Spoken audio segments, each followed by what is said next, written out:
I think the computer industry kind of lost its way at some point because we started believing that it's better and easier to constantly shift the platform underneath us and then constantly run to keep up with the constantly shifting platform underneath us, rather than keep the platform stable. Stop breaking stuff in the platform. You can keep improving the platform, but you can't break the stuff that depends on the platform.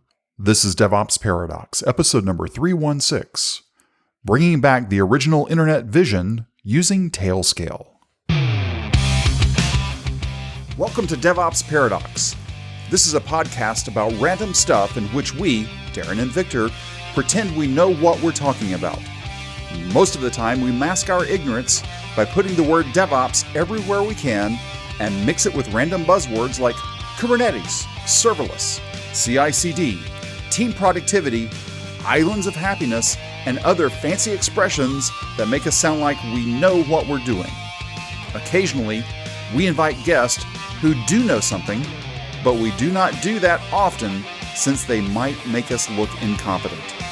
The truth is out there, and there is no way we are going to find it. P.S. It's Darin reading this text and feeling embarrassed that Viktor made me do it. Here are your hosts, Darin Pope and Viktor Farsic. Viktor, how many VPN clients do you have running on your machine today? I'm a VPN refugee. I don't have any of them anymore. What? How is that possible? I escaped. I'm not coming back. Never again. Never again.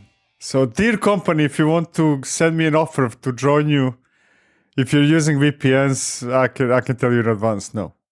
Well, for the 99.9999% of the rest of the world, you will have to deal with some sort of connectivity to your company infrastructure, probably. You said VPN, not connectivity. Well, okay, I did say VPN. Let's say VPN connectivity. On today's show, we have Avery Pennarun on from Tailscale. Avery, how you doing? Pretty good. How are you? Very well, thank you. So VPN versus what Tailscale does. Now, Tailscale is not a VPN, but at the end of the day, it's a VPN. Is that a good, bad way of saying it? That's a great, terrible way of saying it.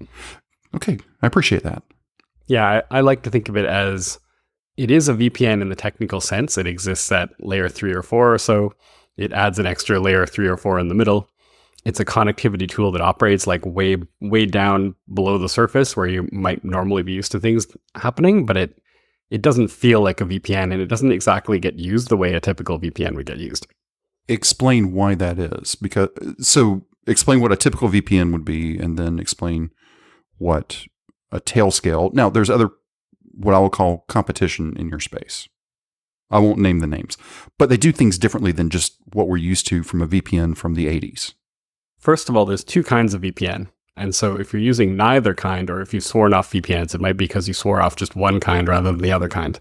But the original kind of VPN, which I think actually started in the 90s or so, stands for virtual private network. So the idea is it's the same as your old private network, which was a physical set of wires in your office, but it is a remote access to that private network that you had before. So you create, using encryption, this idea of a virtual network where you can put your private stuff and it's private. The kind of VPN that almost everybody thinks of today when they think of the term VPN is actually not much like that at all. It is a service that you buy that routes your internet traffic out to the public internet through a private link. So there's a temporary private link and then it like pops out the other end. And it's what I might call more of a virtual public network. Still abbreviation of VPN, but it's a completely different thing. Those are honestly like interesting business models for the most part, because they depend on you sort of having fear of your local network and trusting that their network is less scary. And that's a useful thing sometimes if you're in a cafe Wi-Fi, for example, and you're not sure if the cafe Wi-Fi is encrypted or they have a funny routing or going to be inspecting your traffic or interfering with your traffic. But it's not at all the same as accessing your private stuff from a remote location. You said 90s, I said 80s, because to me, it all started even pre-80s to banks of modems. To me, what I see Tailscale doing is very similar to what the banks of modems did back then, as compared to a VPN. Yeah. That's probably pretty accurate. I think the original, I actually did some research on this at some point, so I would sound smarter when I talk about this. I had to look it up in Wikipedia. I think the first VPNs per se were created in the 1990s. It's interesting. I think maybe the first firewalls were created around the early 90s, which is interesting, right? So when you think about like banks with modems, I think that's what people called private networks, essentially. Like you had a phone line and you dialed into this phone line and that was your network. Or you didn't even buy a regular phone line. Maybe you had a dedicated line from the phone company that only you could use, and that was your private network. But effectively, a VPN should make your computer feel like you're on a private network, sort of like back in the 80s or 90s, when people had like physical networks, or like even when you're at home, you have a physical network. But it should make you feel like you're on that physical network, even when you're not physically on that physical network right now. And that's what Tailscale tries to get to, this feeling of like, hey, I have a private network that's just mine. Nobody else can get on it, and I can access it and do whatever I want without worrying about the stuff that I would have to worry about on a public network. But it's on top of a public network. I'm still going to freak out. That's what makes it virtual. It's the pipes inside the pipes? Is that what you're saying? That is essentially exactly what a VPN is, right? It's a set of pipes that you actually run inside the regular pipes of the internet. And then you can do whatever you want with this VPN technology. And so one thing you can do is buy a consumer VPN and route your traffic, your public traffic out through their pipes, which went through somebody else's pipes, and just sort of like double route it in the hope of maintaining some kind of privacy or security. And the other thing you can do is route back to your private stuff. And so the simple explanation of what Tailscale does is you can put it on any of your devices or all of your devices, and then those devices appear in a virtual network that's only visible to you. And it doesn't matter if they're behind firewalls or multiple levels of firewalls or CGNAT or dynamic DNS or IPv4 or IPv6 or any of those things. Like all of that stuff just sort of disappears, and you have your own IP address and your own DNS name, and you can access your devices from any of your other devices from anywhere. I'm going to be a little grumpy here. Great. I love grumpy. But I already know the failings to my argument, but I'm going to state the argument anyway. So Tailscale is a network stack that's running on top of my existing network stack. Yes. That's got to be able to fall apart because I got software running on top of software. What could go wrong? What's interesting, the thing I like about, of course I'm biased, but the thing I like about the Tailscale architecture is we actually didn't put the network stack on top of your network stack per se. We actually inserted it in the middle, which is kind of a funny distinction to draw.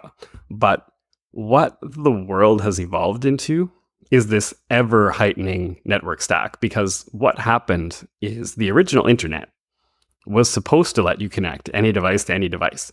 That was the point. When I got on the internet in the early 90s and I dialed into a modem at the local university when I was in high school, I could access any of the computers on the internet just by like Telnet or FTP.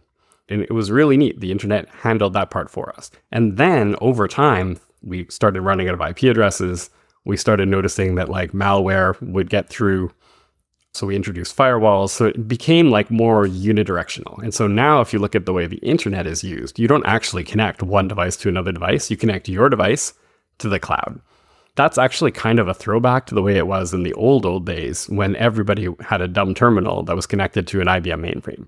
That, worked really well. But the world changed dramatically when we switched to essentially the peer-to-peer, what we call sneaker net of PCs, where Microsoft built Windows boxes and everybody had a Windows box and you could run whatever you wanted on your Windows box without paying a tax to IBM.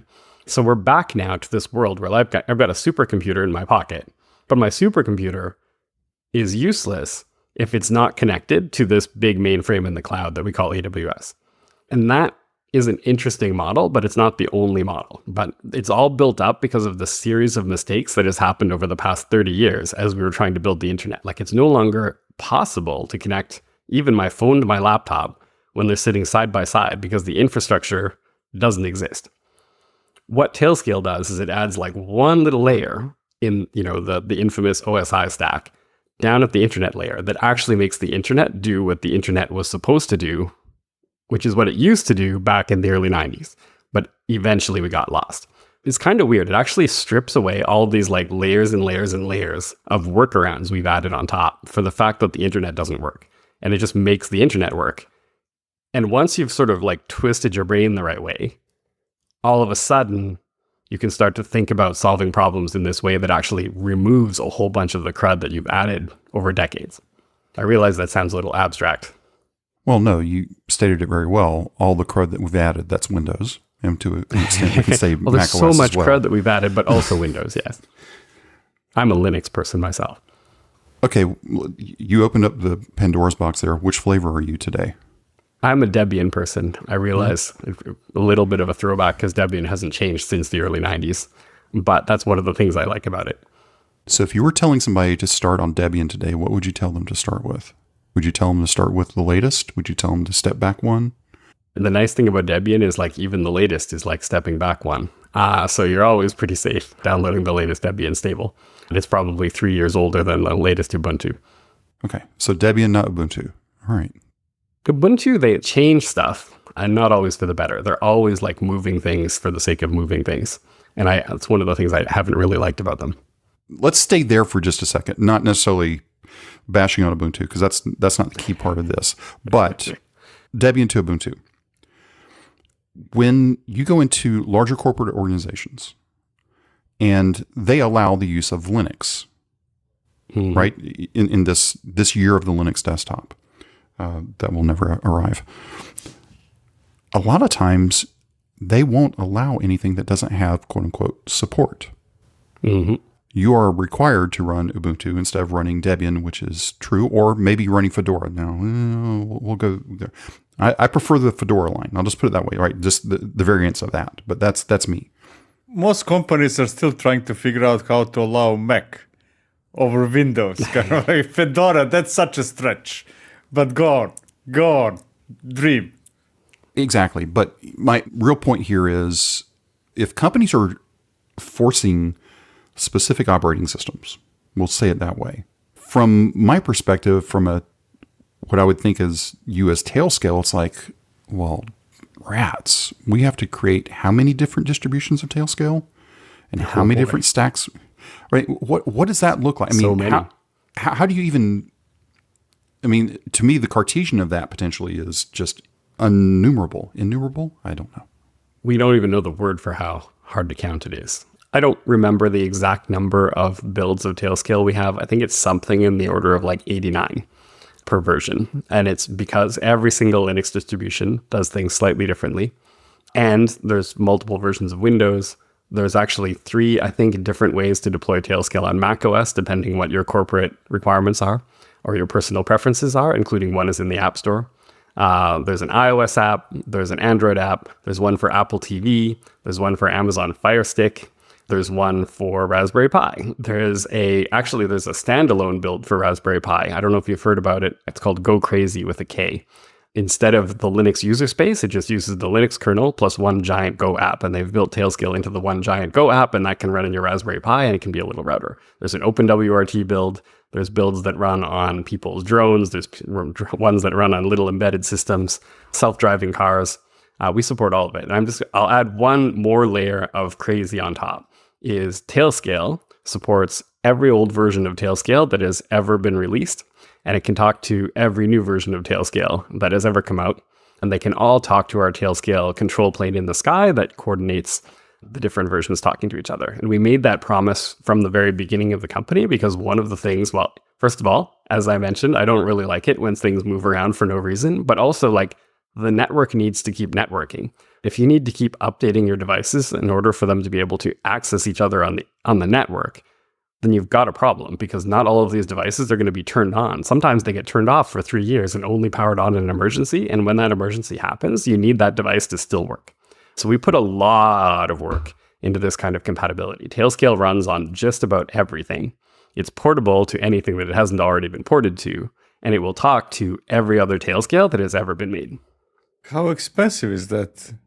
It sounds like insanity. That is a word that people use frequently. I mean, I understand the benefits, kind of course. If you ask me, should this run on anything, anytime, and so on and so forth, I would say yes, if there is no cost. But, like you said Apple TV. How many Apple TVs have Tailscale? Quite a few, actually. We made a video about Tailscale on Apple TV. I think it was our most popular ever Tailscale video because people instantly connected to it. It's like, oh, I wanted to have a device at home that I could use to relay traffic to the other devices that I have at home. And I wanted it to be always on, but I didn't want to have to set up a Raspberry Pi because like Linux stuff is too difficult for me. So if you go into an Apple TV and you download Tailscale from the App Store, it can relay your traffic from the outside world onto everything else on your local network, which is fun.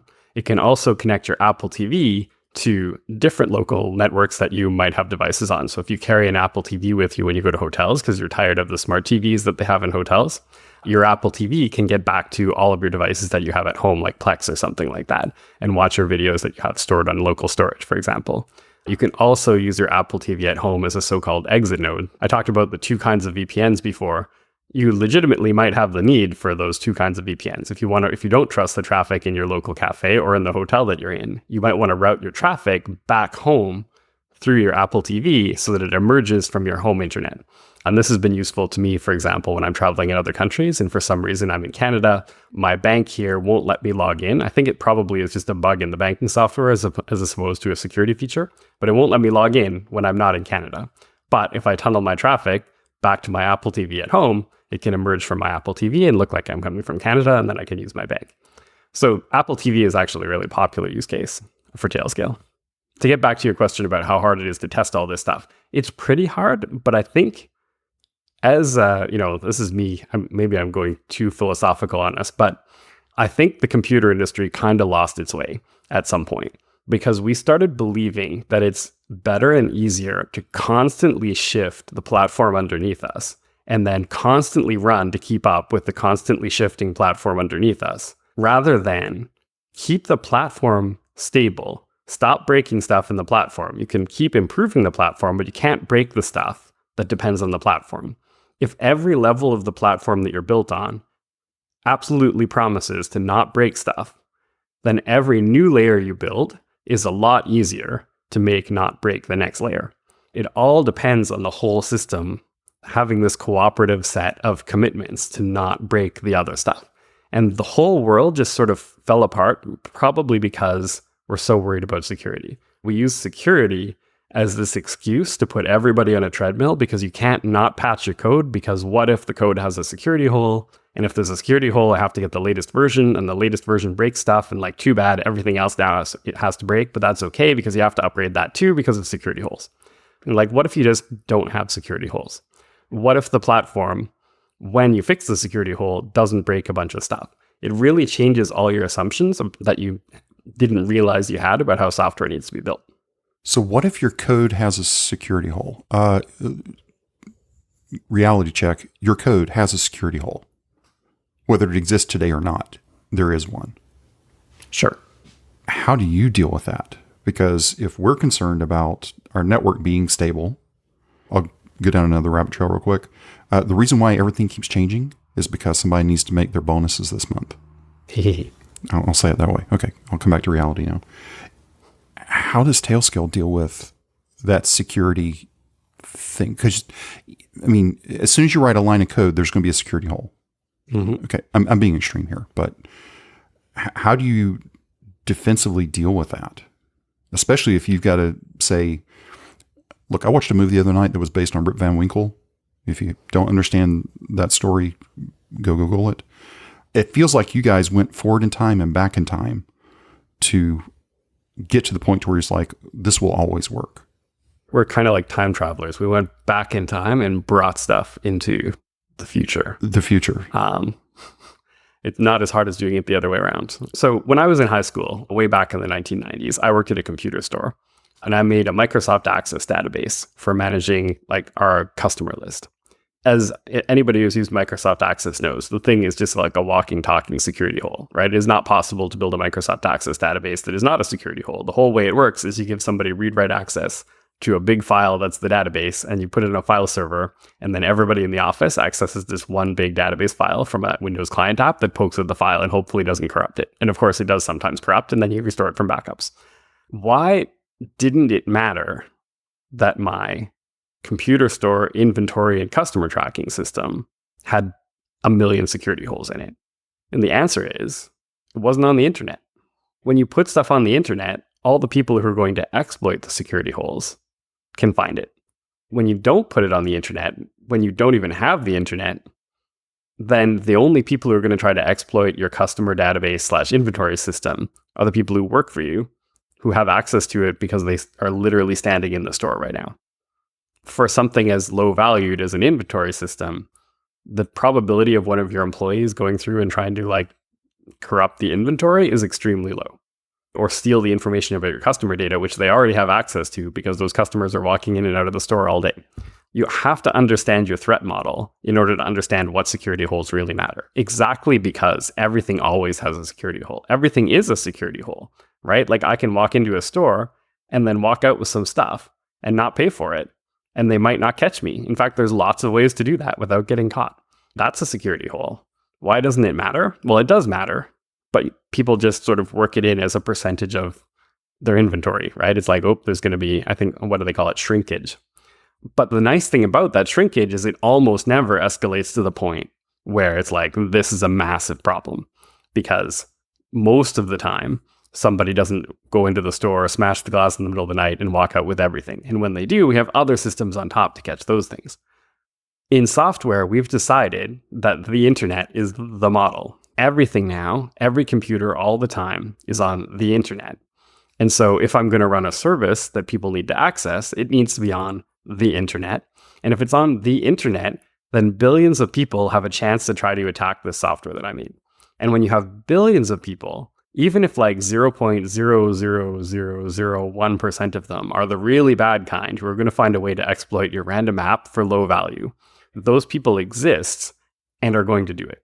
If you can find a way to make it so your app is just not on the internet because it never needed to be on the internet because it was only supposed to be shared with 10 people, then all of a sudden the whole equation is different. Those 10 people have a very, very, very, very low probability of being the kind of people who are going to invent novel new attacks to break into your specific app and do something with the data that actually has negative consequences. So the real trick is to build a system that actually can make you feel safe. It's a lot like human social networks, where if you trust 1 billion people, you're going to get in trouble. If you trust 10 people, it's not always going to be perfect, but the kind of trouble you're going to get into is a lot less. How do you choose those 10 people? Right? Because that's one of the problems that I see in many newer companies trying to make it into the SaaS area, right? That other companies say, you know what? Your product is going to be self-managed by me because I don't trust you. Mm-hmm. If you would be AWS, I would run this happily, right? Because I trust those guys. They're the only guys that I trust. And I'm using AWS as an example, right? Mm-hmm. So there is that selection also going within companies that, okay, so if I need to trust 10 people, let it be, big guys, Oracles and Microsofts and Googles of the world, which basically prevents almost anybody else entering into the game. Isn't it interesting that society has come so far that we now think that trust should only be given to the biggest entities with the most money? I would say that is a really surprising outcome, because historically, I think we probably would not have trusted the biggest entities with the most money. There's certain kinds of things you can trust big entities to do, but you probably can't trust them to have your best interests at heart. We've built a whole system where, even though these big entities don't have your best interests, they have a reputation, so maybe they can't too overtly pick your pockets or steal your data and sell it to other people or whatever. They have to kind of keep it sort of on the level. But historically, humans evolved to trust not big giant groups. They evolved to trust the people that are close to them, because the people that are close to them are tied into a social fabric with them. So the people you naturally would trust the most are your family, your extended family, your friends, maybe your village, and you're kind of maxing out. There's this sequence of numbers. They're called Dunbar's numbers. You've probably heard of the most famous Dunbar's number is around 200 or 150, somewhere in there, where if a company grows beyond that size, people can't remember each other's names anymore. So the mental aid for that one is like around 200 people is when you start needing name badges at your company, because you can't actually tell if that person works here or not because you don't know them all. But actually, there's some research that Dunbar and some of his associates did back in the day that basically says every 3 to 5 times multiple of a social group size, the dynamic changes. And so to get to that 150, 180, 200, we've actually gone through several different Dunbar's numbers, and they have the parallels of like family, household, extended family, village, and so on. The smallest sizes, you can choose to trust people, and you can choose to eject people who can't be trusted. And then it's as simple as that. If I have to buy SaaS products from a 20-person company that's outside my social network, then of course I shouldn't trust them, because who are these people? They don't necessarily have a reputation, so the reputation-based system doesn't work, and they're not in my social network, so the social network system doesn't work. It's kind of the like uncanny valley in the middle. But if I make my own app and I let my fellow employees use my own app, well, the trust network there is perfectly fine. And so the world we've gotten into is one where we forgot that you can hire a high school student at your computer store and make a inventory system, and that inventory system is not going to leak all of your personal information to, I don't know, foreign governments. Instead, we've moved into a world where everybody can make an app and try to sell it to everybody else, but has no reputation whatsoever. So instead of trusting them, we have to trust these mega corporations who are like guaranteed to not exactly be trustworthy, but we try to keep them in line with this more complicated system. But it feels unnatural. When you actually start to think about it, it's really awkward that I can only trust like Microsoft, Google, and Amazon. That's not how I want to be. Nobody wants to be like that. And we all know we can't trust Microsoft, Google, and Amazon. That's true, but we trust them precisely for the reasons you just mentioned, right? It's almost evolutionary, right? I would summarize what you just said as, I trust people I know, right? It's just as likely that my uncle is a criminal as any other random person, right? Statistically, it's just as likely. I trust my uncle because I know him rather than anything else, not because he's a better, worse person, right? Then people would apply that logic to Microsoft, let's say, not because necessarily Microsoft is big, because I know what is Microsoft. I heard about them, right? I don't know what is Acme or whichever other company, kind of. I don't know. This is the first time I hear about them, right? So it's familiarity rather than anything else. And I completely agree that there is no valid logical reason why I would trust Microsoft over Acme. But evolution tells me that I'm wrong. Kind of like the most of human history, and this is my interpretation of what you said, actually tells me that I should trust those I know rather than those that are validated to be trustful.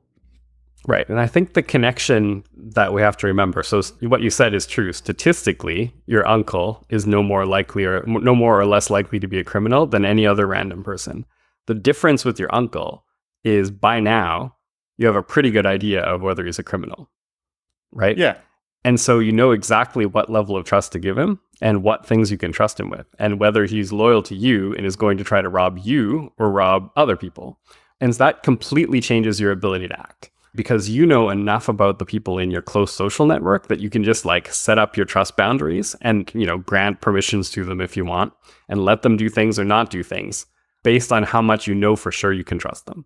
As soon as you get outside your social network, you don't have that ability anymore. Everything has to be this unnatural layer of like, well, maybe the government's going to protect me if these people are too bad, or maybe like an insurance claim will protect me if all of my stuff gets stolen, or etc. And this is what makes all of interaction on the internet feel so weird to us, because when you get out of your actual social network, as opposed to these computerized social networks that don't work like human social networks anymore, nothing works the way your body or your mind is intended to work. And that stuff has evolved over thousands of years and actually works really well. So we've kind of gone down this super weird path in just the last like 30 years or so.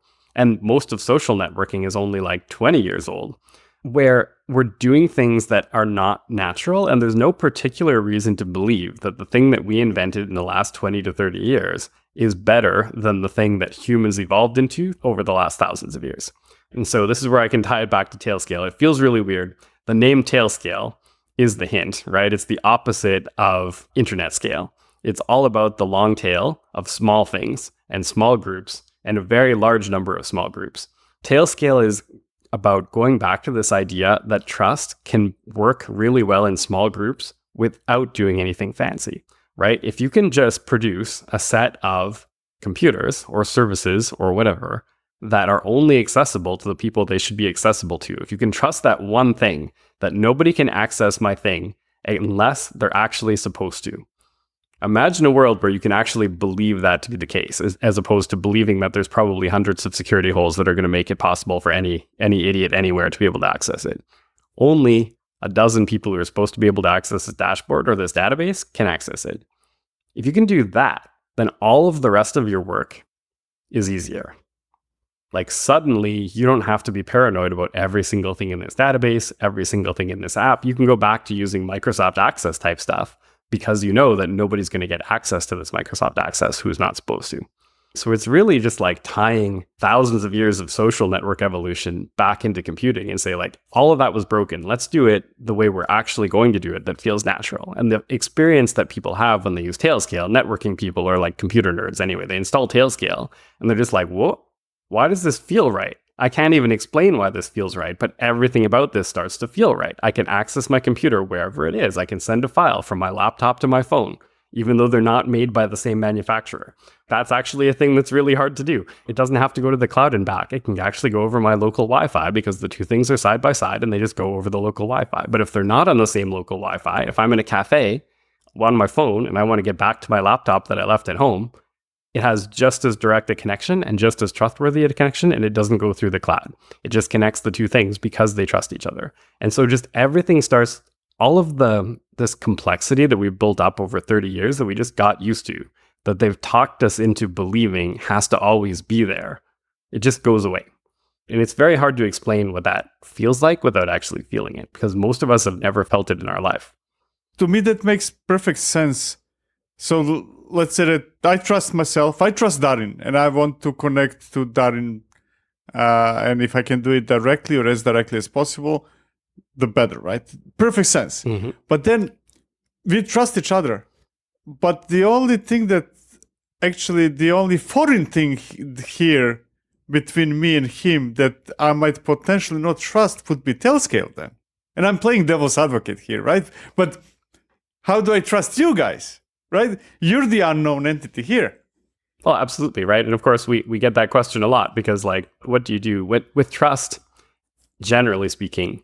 And, you know, I think we talk about zero trust networking. It's one of the popular trends nowadays. And what do you mean by zero trust? Like, you can't actually have zero trust. What I like to say is, like, nobody actually wants zero trust. What they want is trust. But where can you get it? Like, trust has to be earned. Trust can be bootstrapped from one thing to the next. If I trust you, and you say, hey, this person is really trustworthy, then maybe I don't trust this person that much immediately, but I trust them a lot more than a random person. Again, that helps you get past this question of, you know, if everyone in the world has an equal probability of being a criminal, then how do I know? It's like, well, the person that I'm pretty sure is not a criminal, who just introduced me to this other person, and they say, I'm pretty sure this person is not a criminal, that person has definitely a lower probability of being a criminal than a randomly selected person.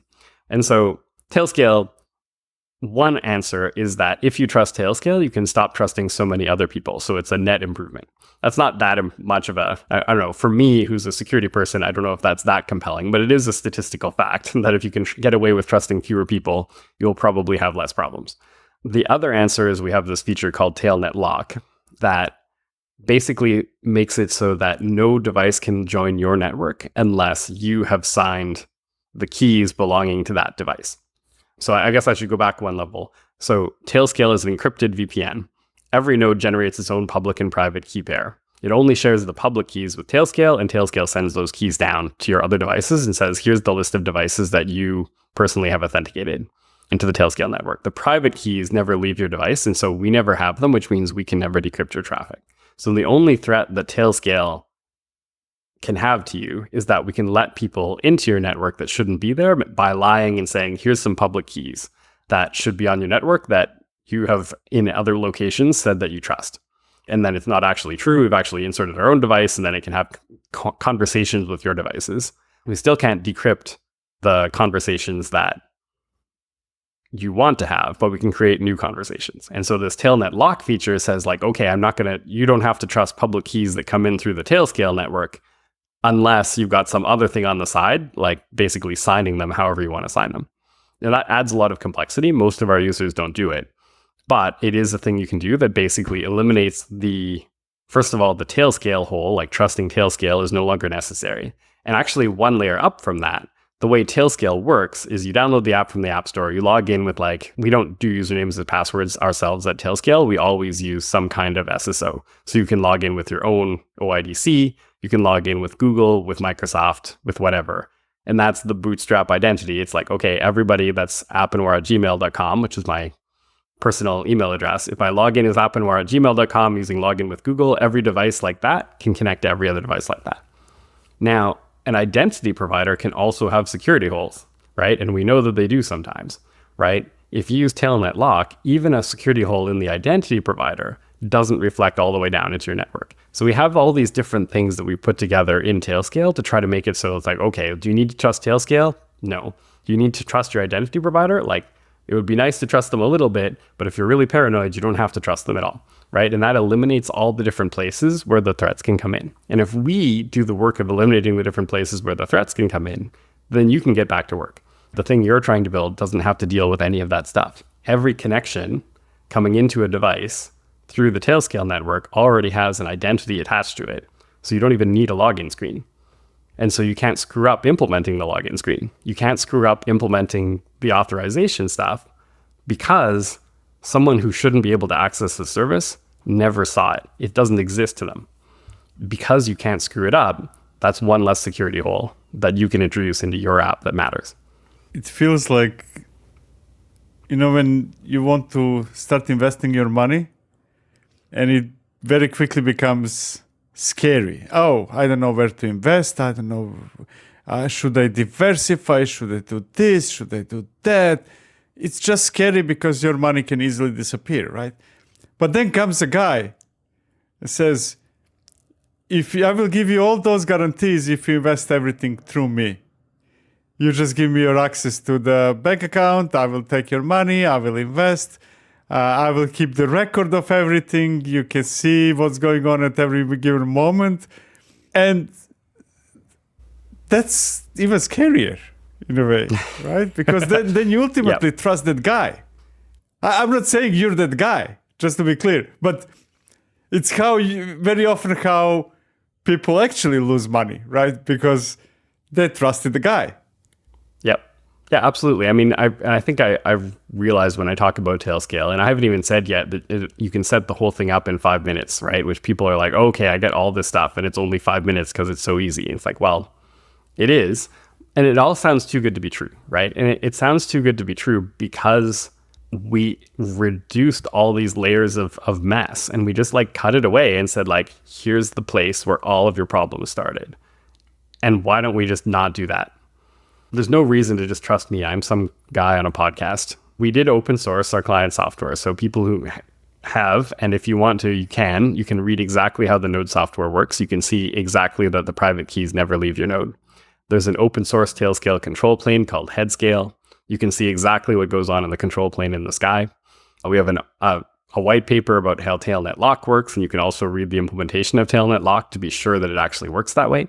That's sort of the open source version of the guarantee, which for most people, if we're honest, is not that valuable a guarantee because most of them are not going to actually read the source code, and most of them don't have the ability to read the source code. And even if I read the source code, I wouldn't be able to tell you where all the security holes are in the source code. But we have some faith that other people have reviewed the code that it actually works the way it says it works. That's the value of open source, I feel, right? That I'm not going through all the source code, but others might have, right? But then I'm playing a devil's advocate here. Then that would give me a confidence. Hey, look, this is open source, right?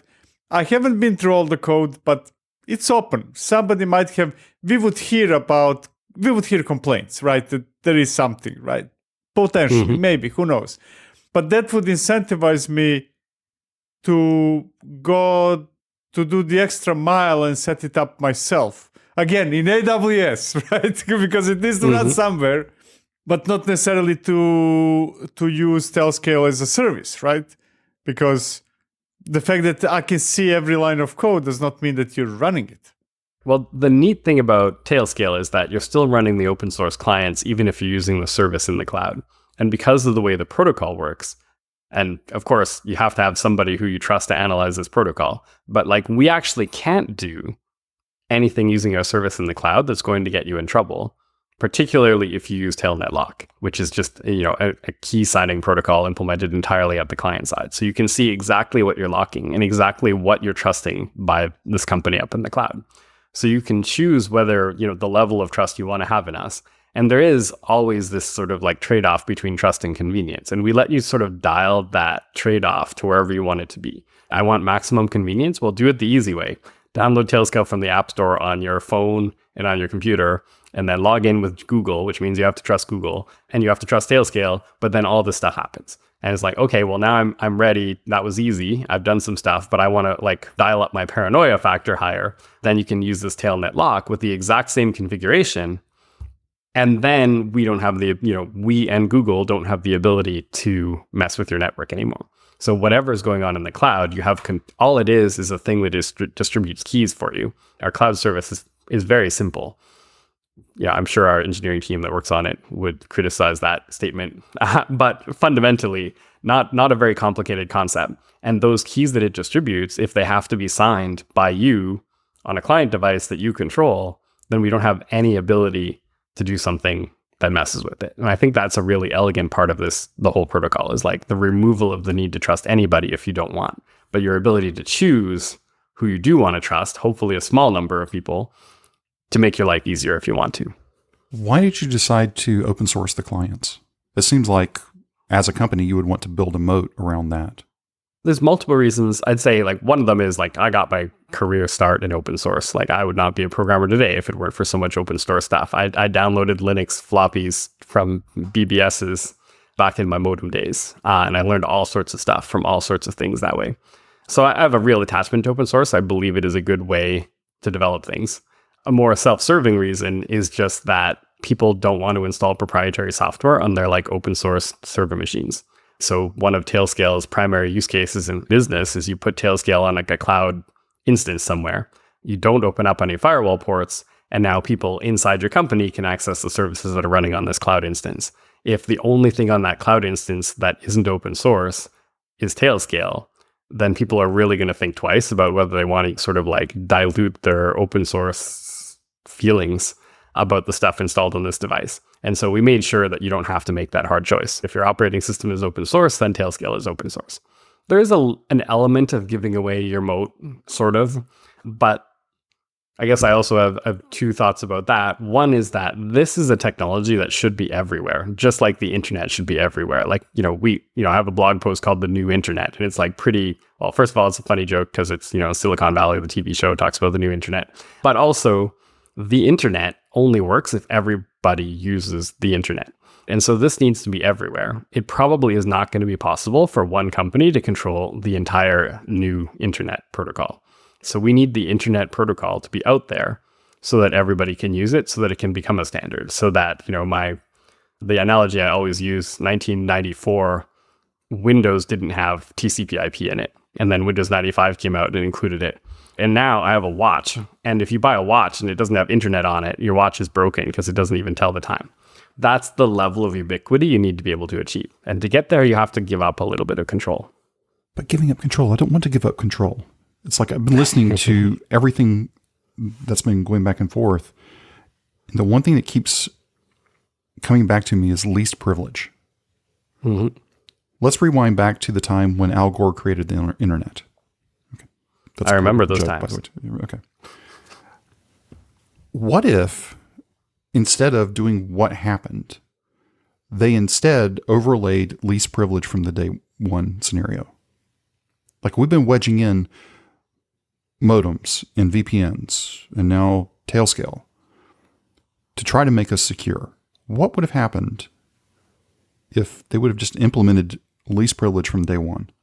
I mean, to be fair, they just would have done it wrong, right? I mean, there's no way we could have known what the internet was going to grow into way back then. It was just impossible. If you look at IPsec, that's the closest analogy I can think of. They did it totally wrong. It's the wrongest wrong you can imagine. And they knew by then for sure that like, oh God, what were we thinking? Not encrypting every single thing on the internet.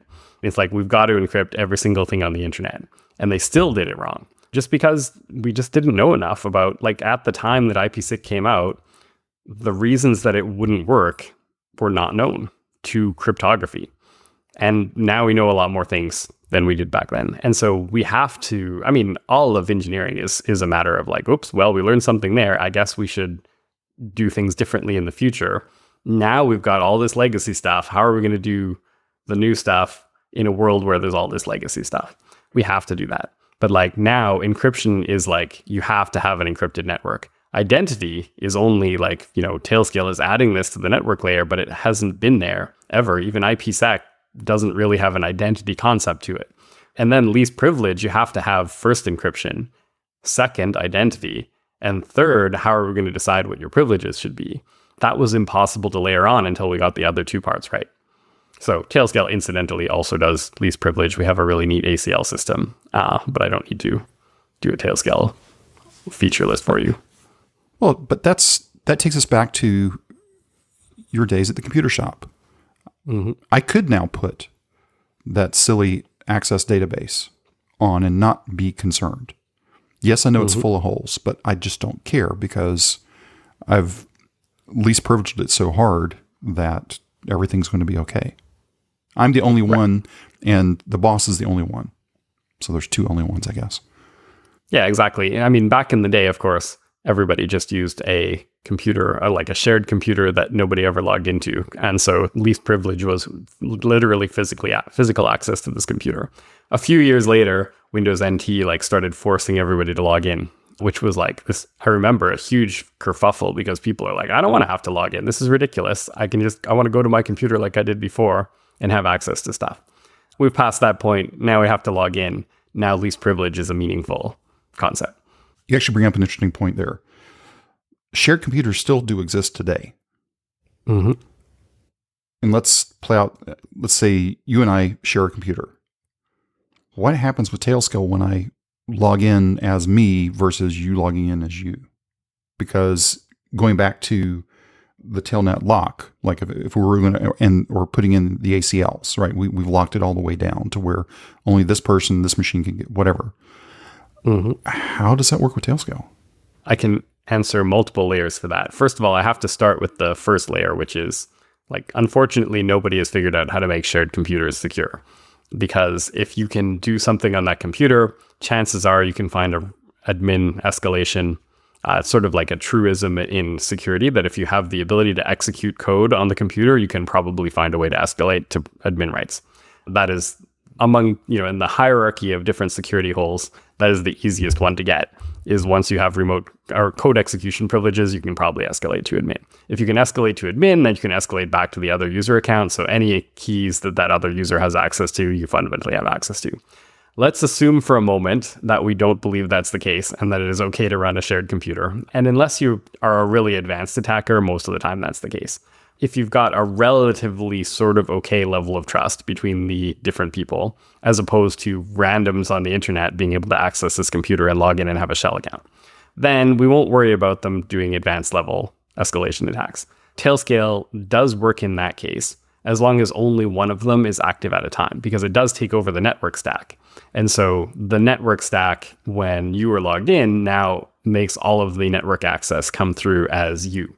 If another person is logged in the background, they might have access to some of your networking stuff, and you sort of have to choose whether you want to allow that or not. For example, Windows terminal servers, usually what you'll do is put one instance of Tailscale running as admin in the background that everybody shares, and then the shared identity is just like, this is a computer that's running Windows terminal server, and so you have to set up your network rights using that. But that tends to be surprisingly okay with people because usually it's the Windows terminal server that is the service that people are accessing. It's usually not that they go into this multi-tenant Windows Terminal Server and then want to go out to reach out to other things. Sorry, I took us down a really deep, dark hole there. And we can go really Windows Terminal Server dark right into down it. this And it's hole. like, kind of. Why Windows in the first? Wouldn't we solve most of our problems if we would just ban Windows? Yeah, sorry, forget everything I just said and let's talk about Linux machines that you SSH into. It's pretty much the same. Same thing, yeah. So Tailscale can be found at tailscale.com. That's TAIL scale.com. Just like you said earlier, internet scale, Tailscale. That's a good way to remember it. All of Avery's contact information will be down in the episode description. Avery, thanks for being with us today. Thank you. It's a really interesting conversation. We hope this episode was helpful to you. If you want to discuss it or ask a question, please reach out to us. Our contact information and a link to the Slack workspace are at devopsparadox.com/contact. If you subscribe through Apple Podcast, be sure to leave us a review there.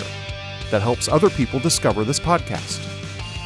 Go sign up right now at devopsparadox.com to receive an email whenever we drop the latest episode. Thank you for listening to DevOps Paradox.